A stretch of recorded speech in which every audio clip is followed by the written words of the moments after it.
सबसे पहले भगवान भोलेनाथ के चरणों में प्रणाम करती हूँ, मेरा प्रणाम स्वीकार हो। आदि शक्ति माँ भवानी गौरा के चरणों में प्रणाम करती हूँ, मेरा प्रणाम स्वीकार हो। सभी देवी देवताओं के चरणों में प्रणाम करती हूँ, मेरा प्रणाम स्वीकार हो। आप सभी गुरु भाई गुरु बहनों के चरणों में प्रणाम करती हूँ, मेरा प्रणाम स्वीकार हो। गुरु भाई गुरु बहनों, आप लोगों के साथ से, आप लोगों के सपोर्ट से महादेव की कथा और शिव शिष्यों तक पहुंचती है। तो आप लोगों से हाथ जोड़ के निवेदन है कि आप लोग अपना सपोर्ट और अपना साथ, अपना सहयोग हमारे साथ बनाए रखिए और कथा को ज़्यादा से ज़्यादा शेयर करिए। देखिए, हम और आप शिव शिष्यता के मार्ग पे एक ही परिवार के हैं, तो आप लोगों से उम्मीद करना, अपेक्षा करना, ये आप ही लोगों से तो आस हम लगाए हुए कि हम जो कार्य कर रहे हैं इसमें आप लोग हमारा साथ देंगे। तो आप लोग प्लीज कथा को ज़्यादा से ज़्यादा शेयर किया करिए, लाइक किया करिए। और अगर जो आप लोग चैनल पे नए आए हैं, भगवान की ऐसी और भी कथा आप लोगों को सुननी है तो सब्सक्राइब कर लीजिए, ताकि जो भी वीडियो पढ़े, जो भी कथा पढ़े, वो आप लोगों तक आसानी से पहुंच जाए। कमेंट में महादेव का नाम जरूर लिखिए। भगवान का नाम लिखने से, बोलने से सारे कष्ट दूर हो जाते हैं, सारी परेशानी दूर हो जाती है। तो भगवान का नाम जरूर लिखिए। गुरु भाई गुरु बहनों, कथा अगर जो चल रही है तो इसको पूरा सुनना चाहिए। आधा अधूरा सुनने पे एक तो ज्ञान नहीं मिलेगा और दूसरा महादेव का अपमान होगा। तो इसलिए आप लोग कथा को पूरा सुना करिए। और कथा के अंत में कुछ गुरु भाई, कुछ गुरु बहन कमेंट किए हैं, मैं उनके नाम की अर्जी महादेव के चरणों में लगाऊंगी। तो कथा को पूरा सुनिएगा। देखिए, हम कहते हैं कि हमारे पास समय है, अरे अभी तो गृहस्थ है, जीवन है, इसको देख लें, भगवान को याद करने के लिए बहुत समय पड़ा। नहीं, समय नहीं है। भजिला शिव गुरु का नमवा हो, समैया बीतेला। भजिला शिव गुरु का नमवा हो, समैया बीतेला। समैया बीतेला हो, समैया बीतेला। समैया बीतेला हो, समैया बीतेला। भजिला शिव गुरु के नमवा हो, समैया बीतेला। भजिला शिव गुरु के नमवा हो, समैया बीतेला। हमारे पास समय ही नहीं है। क्या हम अगला क्षण जान रहे हैं कि हम जीवित रहेंगे या इस शरीर को त्याग देंगे? नहीं जानते हैं। अभी देखेंगे कि चलते चलते रहेंगे, इंसान गिरे, शरीर त्याग दिए, क्या लोग कहेंगे हार्ट अटैक हो गया, ब्रेन हेमरेज हो गया, कुछ ना कुछ होता है और शरीर छूट जाती है। तो हमारे पास समय नहीं है, अगले पल को नहीं जान पा रहे हैं हम। मनुष्य, ये कलयुग है, इसमें कोई जान नहीं पाता है कि अब अगले पल क्या होने वाला है। भगवान तो सब जानते हैं, अंतर्यामी है, सब जानते हैं, पर हम इस बात से अज्ञानी हैं, हमारे अंदर अंधकार भरा हुआ है, हम नहीं जान पाते। तो समय कम है, भगवान को याद करना बहुत जरूरी है। देखिए, एक गांव में दो किसान रहते थे, दोनों शिव भक्त थे और दोनों मित्रों के पास थोड़ा थोड़ा खेत, थोड़ा थोड़ा जमीन का टुकड़ा था, उसी में खेती बाड़ी करते और उसी से जीवन यापन करते। बाकी देखिए, सबका स्वभाव एक जैसा नहीं होता। कोई हमेशा बैंक बोलने वाला होता है और कोई अगर जो खराब बात भी बोल दे तो उसको अच्छा बना लेता है, उसके साथ अच्छे से पेश आता है। देखिए, भाग्यशाली वो नहीं होता है जिसको सब कुछ अच्छा मिल जाए। भाग्यशाली वो होता है जिसको कुछ भी मिल जाए उसको वो अच्छा बना ले, वो भाग्यशाली होता है। तो गुरु भाई गुरु बहनों, दोनों किसान उसी खेती में खेती बाड़ी करते, धीरे धीरे समय बीतता रहा, उनके परिवार थे और उसी से उनका भरण पोषण होता था। और देखिए एक बार ऐसी घटना हुई कि दोनों किसानों की मृत्यु एक साथ हुई। दोनों किसानों की मृत्यु एक साथ हुई। दोनों को आए यमराज ले जाने। बाकी देखिए सबको तो यमराज ले जाते हैं, बाकी जो शिव शिष्या रहते हैं, जो शिव शिष्य रहते हैं, यमराज भी उनको ले जाने से डरते हैं कि महादेव पता नहीं कौन सा हिसाब किताब करेंगे। हम कहीं लेके गए, अपना हिसाब किताब लगा दिए तो महादेव हमको ही खत्म कर देंगे।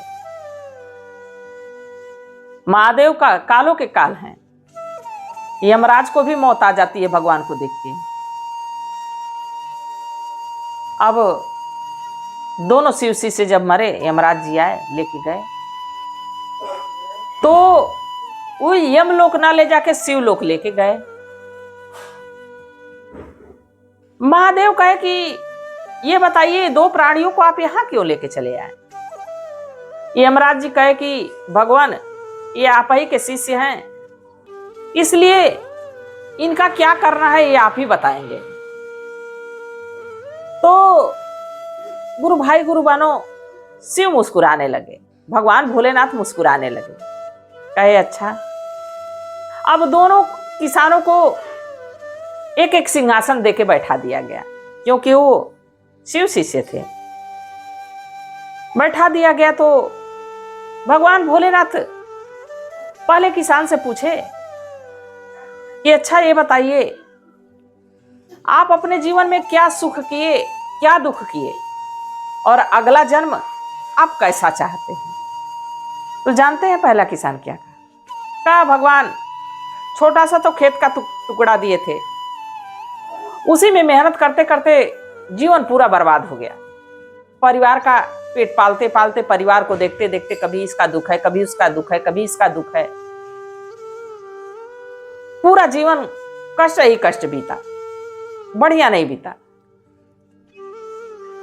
और जहां तक रही दूसरे जन्म की बात, तो भगवान दूसरे जन्म में हम ऐसा बनना चाहते हैं कि हमको किसी को कुछ देना ना पड़े, सब हमको दे। हमारे पास बस पैसा आए, पैसा हम किसी को देना ना पड़े। भगवान मुस्कुराने लगे, मुस्कुरा के तथास्तु कह के ठीक है। फिर दूसरे किसान से पूछे कि अच्छा आप बताइए आपका जीवन कैसा है। वो कहा भगवान जो आप खेत छोटा सा दिए थे उससे मैं बड़ा संतुष्ट था, और हमारे बाल बच्चे, हमारी पत्नी बड़ी अच्छी थी, हमारे माता पिता बहुत अच्छे थे, हमारा बड़ा सपोर्ट करते थे, और हमारा जीवन बड़ा सुखमय बीत रहा था। अभी तो हमारे आने की इच्छा नहीं थी, पर हमारा समय हो गया तो हमको आना पड़ा। हाँ एक कष्ट था कि हमारे पास इतना धन नहीं था कि हम किसी को दान पुण्य कर सके, किसी को दे सके। ये कष्ट था कि कोई आता तो हमारे दरवाजे से लौट जाता था, और हमारी ये इच्छा थी कि हमारे पास धन होता तो हम इसको देते, मदद करते। तो भगवान कहे कि तब तो कहे कि अगला जन्म अगर जो हमको दीजिएगा तो इतना दीजिएगा, इतना दीजिएगा कि मैं बांटता फिरूं, दान दक्षिणा करता फिरूं, साधु संत समाज की सेवा करता रहूं, गरीब दुखिया की मदद करूं। भगवान तथास्तु कहे, मुस्कुराने लगे। अब देखिए अपने कहे अनुसार फल मिलता है। अगर जो हम, भगवान तो पहले से सोच रखे हैं कि इसको क्या हमको देना है, पर हम कभी कभी भगवान से कहते हैं ना भगवान मेरा ये काम पूरा हो जाए। भगवान तो पहले से 4 आपको देने के लिए सोचे थे, आपने तो मांगा अपने मन से एक ही, तो भगवान एक दिए। अब भगवान पे अगर जो छोड़ दिए रहते तो शायद ज्यादा मिलता। हम लोग उतावले हो जाते हैं, एक ही चीज में संतुष्ट होने की सोच लेते हैं। तो दोनों किसानों का जन्म देखिए फिर से हुआ मनुष्य योनि में। पहले किसान का जन्म जानते हैं जहां कहां हुआ, जो कहा कि बस हमको सब देता ही रहे, सब देता ही रहे। उसका जन्म एक भिखारी के घर हुआ। भिखारी के घर हुआ, जब वो जन्म लिया तो भिखारी के घर जन्म लिया।